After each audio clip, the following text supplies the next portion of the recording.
Well, welcome back to the channel. This is our third installment on toxic trends that are killing America. And today we're going to be putting our spotlight on the woke movement. We hear, go woke, go broke. That's true. But let's be clear. Woke is wrong. We're going to break this down here today and go into what's behind this movement. Where did this come from? And we'll get into some of the roots of that here today. These are what I call toxic trends. The SOGI, sexual orientation, gender identity stuff, the cancel culture. If you don't line up with what we're telling you, we're going to shut you down. Defund police, Black Lives Matter. If you're a white man, you're a racist. The critical race theory is what it teaches. Open borders, the DEI agenda, Antifa, and all that there, and the Muslim Student Association, the Council of American Islamic Relations. These are groups that are bringing a doctrine that we talked about in the last video that is dangerous to the culture of America. And as a result of its rise in popularity, morality in America has been on a decline. And in the last video, we took a closer look on the root of it. And basically, it's Marxism. Karl Marx was a fan of Hegel, and he brought us the dialectical method. Let's take a closer look at that so you understand where this is rooted in, okay? If we bring up the dialectical method, first you have the thesis and the awareness and the antithesis and the synthesis. That's what he taught. And that goes back to what Karl Marx had described. First, you have the status quo. The tyrants come and they bring abuse and conflict arises. And then there's a revolt. There needs to be a violent revolt to throw it off. And when we do, we'll have freedom. So this conflict, this is the stage of the dialectical method of awareness. And this is where we get the term woke, to be awakened, to be alert, to be made aware of the problem. We could define woke this way: the state of being alert and attuned to the layers of pervasive oppression in society. So basically, those who are signed up to this feel that they're doing a good job. They're trying to bring justice to a land where it's desperately in need of. And they're seeking social justice. It comes down to this: the victim against the villain. The victims are the people. The villains are the white man, government, all that stuff, the American dream. And America has gotten to great success and wealth and power, largely because they have been villains off the backs of the slave, common man, and so on. They have trodden them down and have elevated themselves up. And they need to pay. They need to pay for their crimes. That's why they want America to be destroyed. They feel that America needs justice. That's why they're opening the borders and allow anything and everyone to come in, and hoping that it will wreck our economy, not understanding that they're harming themselves, not only our nation. Well, where does this come from? Well, it's rooted from a teaching that came from the Goethe University in Frankfort, Germany. This is where Marxism really began to grow its ideology into its students. And it spread across Europe, and they came to America. They opened up the Frankfort University in New York in 1935. And this is where we see the teaching of the critical theory, basically Marxism. And two of its famous disciples, Herbert Marcuse, a philosopher, he brought us the Black Power movement, which has evolved into the anarchist movement and the Antifa movement here in the United States. And then Wilhelm Reich brought us the sexual revolution. He was involved in every version of sexual perversion and taught it and taught freedom of sexuality. Now, Marxism only works if you make divisions. That's what they're after. The Bible tells us, Mark chapter 3, verse 25, a house divided against itself cannot stand. Karl Marx found a division line, and that was the economic class struggle. He broke them down into two groups, the haves and the have-nots, the bourgeois being the haves, the gentry, the business owners. These are the evil that are taking advantage of labor, of the labor of people. They shouldn't profit off the work of others. And in a sense, it sounds justifying. Those who work should be rewarded as well. On the surface, it sounds good, but eventually it destroys nations. And so we do not have here in America this class struggle like we had in Europe, especially in the 1800s. So we got to find new division lines. So where do we find them in order to create Marxism in our country? We've got to find these dividing lines, these fault lines, and use them to create a revolt in order to bring our country into Marxism. So here's where they're finding them. They're finding many fault lines, division lines in gender struggle, men against women. And we've had that struggle for quite some time in our country. We pretty much came to a point where we had corrected that, but that wasn't enough. Now we found new struggle lines, race struggle. Again, that's been with us for quite some time. Looked like we had mended our ways and had things going pretty well. Then Obama came in and reignited them. And now we're once again in these struggle lines of race. Then sexual struggles, the traditional form of marriage and God's view on sex. And then we had the free sexual movement where just about anything goes. There's many division lines. And now we're creating new ones.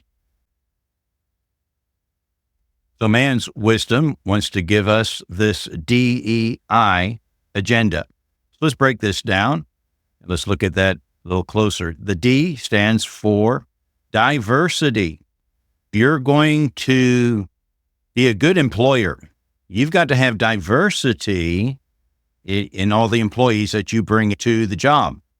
And you've got to bring in people from different cultures and different nations. If you don't, you must be a racist. You must be a xenophobe. Now, equity, what do they mean by that? The famous 3 boxes. Imagine men have 3 boxes. The tall man, he uses it to look over the fence. Well, he doesn't need it. The middle-sized guy, well, he needs that box, and that works out great for him. But the little guy, even 1 box doesn't help him out. So what we're going to do is we're going to make life more fair.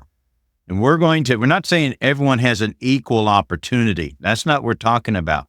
We need equity. So we're going to take from the man, the guy on the left, he's tall, he doesn't need it. The guy in the middle, he's got his.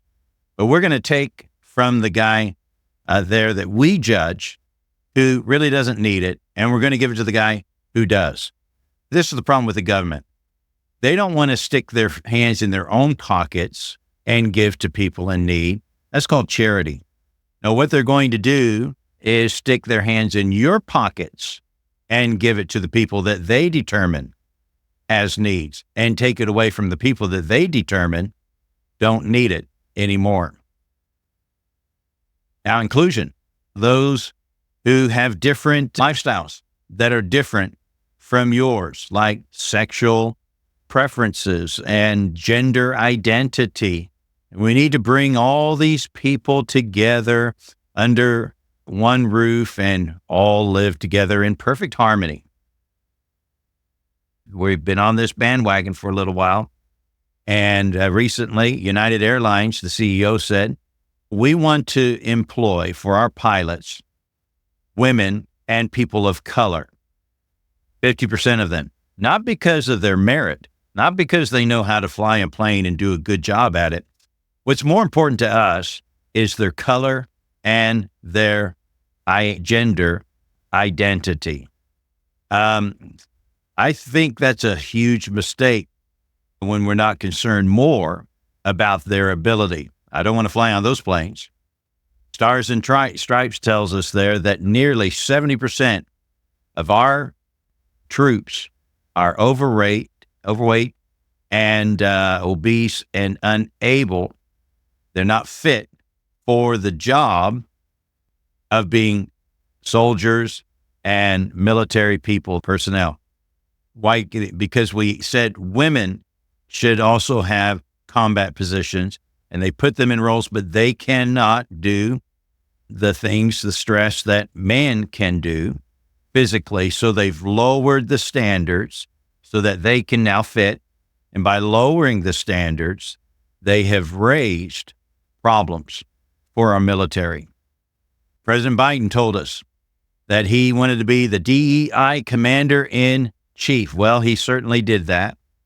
He brought in the Department of Health, Rachel Levine, I don't know how to say your name properly there, Peter Buttigieg for Department of Transport.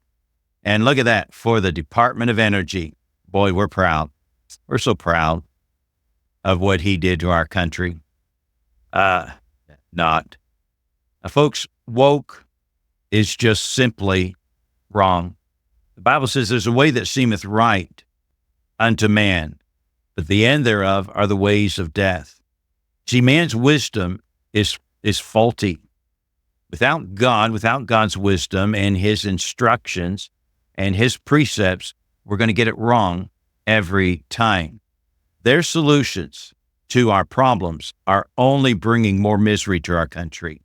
Man's wisdom to end racism is to become more racist, where racism is firmly now on the shoe of the black man, pointing their finger at the white man saying, you're systemically racist.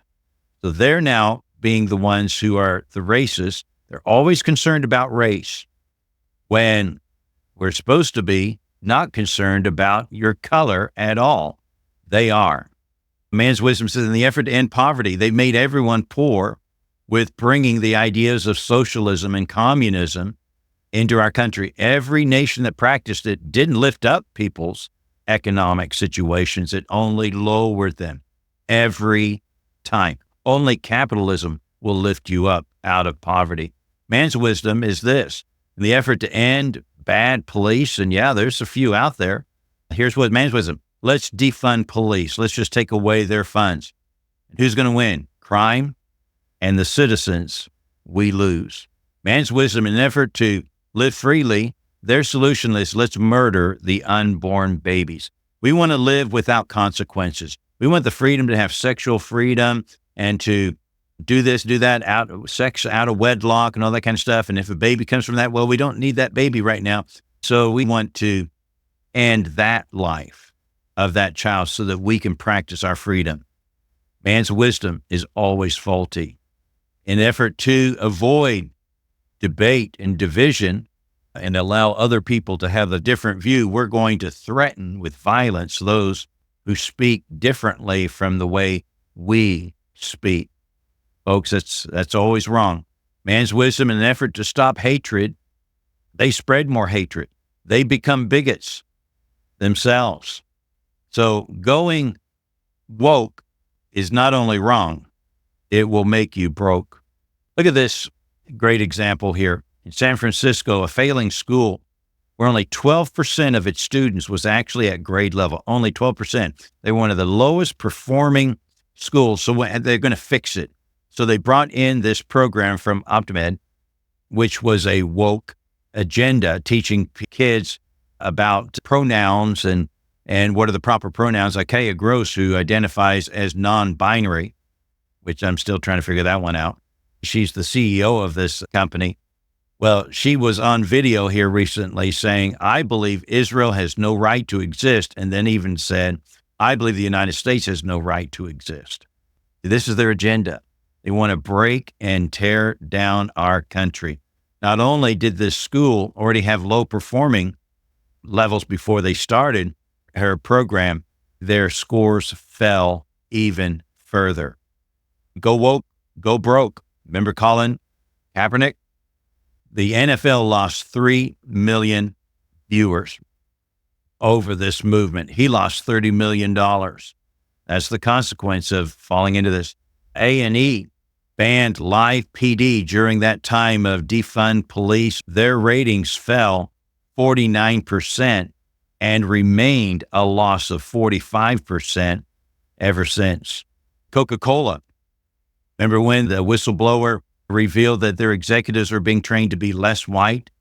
When that news broke out, their profits have been dropping. Disney had to fire Peter Reich. They axed him for the miserable returns that they're getting because of the agenda of going woke.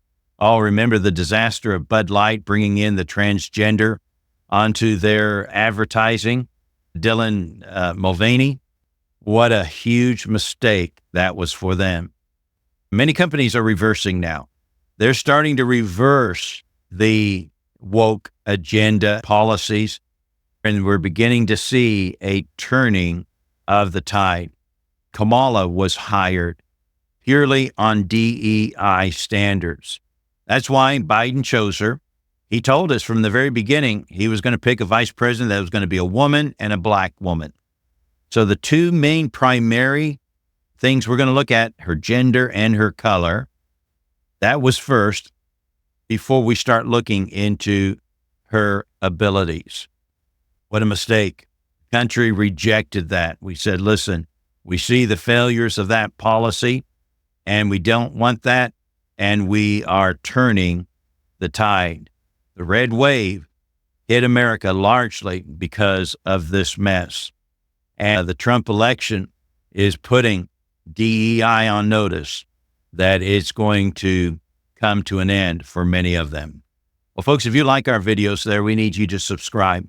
It makes a big help to our channel. For our channel to have success, we need people to subscribe and share our material with others. And if you like it, tell us you did so and make a comment. All that interaction helps our channel grow. If you want more information, you can go to our website at fortressoffaith.org. God bless you, and join us next time when we get into part number 4, delusions as part of trends, toxic trends that are destroying America. God bless you.